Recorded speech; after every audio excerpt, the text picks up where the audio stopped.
Bonjour à toutes et à tous et bienvenue sur Val Laurent Productions. Dans cette première vidéo, je vais juste vous parler un peu du concept de cette chaîne. En quoi consiste-t-elle, tout simplement. Et après, je vous parlerai de cette petite merveille là, que j'estime nécessaire d'en parler parce que c'est avec ça notamment qu'on va filmer tout au long de cette chaîne. Donc la chaîne, c'est grosso modo une chaîne sportive où on va filmer surtout du ski avec 3 amis à moi. Pour cela, on va utiliser des action cam et notamment celle-là. Alors pourquoi celle-là? Une chose très importante, c'est qu'elle est pas chère. Les GoPro, ça coûte 400 €. Je vais parler de cette caméra parce qu'elle me semble excellente. Il y a peu de caméras qu'on trouve comme ça sur le marché qui ont aussi bon rapport qualité-prix. Quand vous recevez la caméra, vous la recevrez avec cette boîte. Donc voilà, donc ici vous récupérerez votre caméra. Et là-dedans, vous aurez tout ce qui est matériel. Donc vous recevrez tout le matériel dans des petits sachets comme ça. C'est aussi ça le gros avantage contre la GoPro. C'est que vous avez beaucoup plus de matériel fourni avec la Winius. Donc, qu'est-ce que vous recevrez? Ça vous ne l'avez pas, c'est moi qui l'ai acheté, ça coûte 10 €, c'est pas mal. Donc vous recevez ce petit câble qui vous permet de brancher votre Winius à votre ordinateur. Donc vous recevez quoi? Vous recevez ça, donc vous recevrez 2 batteries, donc une déjà là-dedans. Une batterie c'est comme ça, vous en recevez 2, j'en ai une autre dans la caméra. Voilà, vous recevrez la batterie, la Winius bien entendu, la petite poche sachet pour mettre vos affaires que vous importez. Quand vous recevez ça, vous mettre sur le guidon du vélo, sur quelque chose qui s'accroche avec un tube quoi.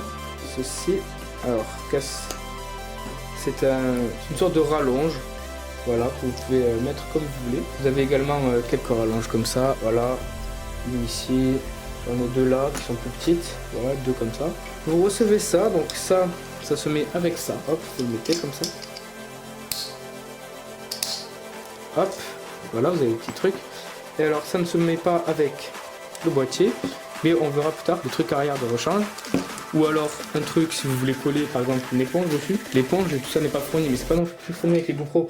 Ça l'avantage c'est qu'il y a énormément de choses qui sont fournies ici. Alors ça c'est par exemple pour mettre sur le truc d'une voiture, ça va pas être ce qu'on va mettre sur un casque. Parce que sur un casque il va falloir en acheter d'autres. Il faut être un peu plus arrondi sur les côtés. Sinon ça va pas assez bien derrière au casque. Vous allez la perdre. Un petit tissu de nettoyage, bon. On aime bien, on accepte. Ça pour mettre ici, donc pareil, si vous voulez un peu plus de hauteur. La Winius, ceci. Donc, là, on a le boîtier il se déclipse ici. Il n'y a pas sur les GoPro, sur le GoPro on tire direct comme ça. Là, on peut déclipser, hop, ça s'ouvre. Là, donc on a le boîtier avec le truc qu'on peut dévisser bien sûr. Et là, vous avez donc la Winius. Donc on a le bouton on, off et mode. Ici, j'en clique une fois dessus avec l'écran est allumé. On a différemment les options qui vont s'afficher. On a ici donc le bouton pour enregistrer, les boutons pour activer le Wi-Fi. Il faut descendre dans les options. Ici, donc on a un branchement USB, 2 branchements USB, et on a la place pour la mine USB. Alors la mienne n'est pas là, elle est dans cette caméra. Il faut qu'on achète une autre.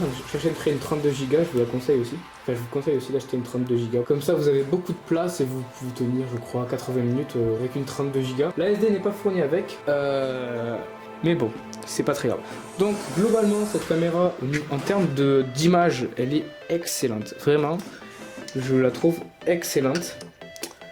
Il y a parfois des petits bugs du type de manip, genre si par exemple vous appuyez sur tout le bouton dans tous les sens dans le truc, il va y avoir des petits arrêts sur image puis après ça va recommencer. C'est pas très grave, faut juste quand vous enregistrez vous la touchez plus et ensuite bon ça va passer tout seul. J'ai pas eu de problème sinon, j'ai peur de forcer. Voilà. Donc là c'est pour la ceinture en fait tout simplement, la clipser sur la ceinture. Vous avez votre petit bonus. On va parler donc du boîtier et de votre protection globale. Le problème, c'est le seul critique que je vais avoir sur cette caméra. Parce que vraiment, les gars, elle coûte 40 €. C'est quelque chose, c'est une petite merde. C'est en termes de son. Le son, on entend très bien lorsque elle est à l'extérieur, donc si vous avez ça. On entend très bien tout. Le problème, ça va être à l'intérieur de ça. Contrairement au GoPro, le son, le micro, mais n'entend pas bien lorsqu'il est à l'intérieur du boîtier. Donc ça, je pense que ça peut se résoudre. J'ai envoyé un mail au support, il m'a dit que c'était pas possible, que leur caméra ne fournissait pas un son qui pouvait se faire entendre, enfin un micro qui pourrait se faire entendre à l'intérieur du boîtier. Donc ce que je vais faire, c'est que je vais essayer de chercher sur internet un micro comme ça pour les action cam, un micro assez puissant, et je vais la démonter. Regardez, le micro il se trouve ici, je sais pas si vous voyez bien. Alors, on peut voir des petits trous là. Donc voilà, le micro se trouve à ce niveau là. Et donc je vais la démonter et je vais remplacer le micro. Donc on verra ce que ça peut donner. Voilà, voilà. Et merci d'avoir regardé cette vidéo. Je vais vous mettre des images que j'ai pu tourner avec cette action cam. Et puis on se dit à la prochaine pour les premières vidéos sportives. Bye bye.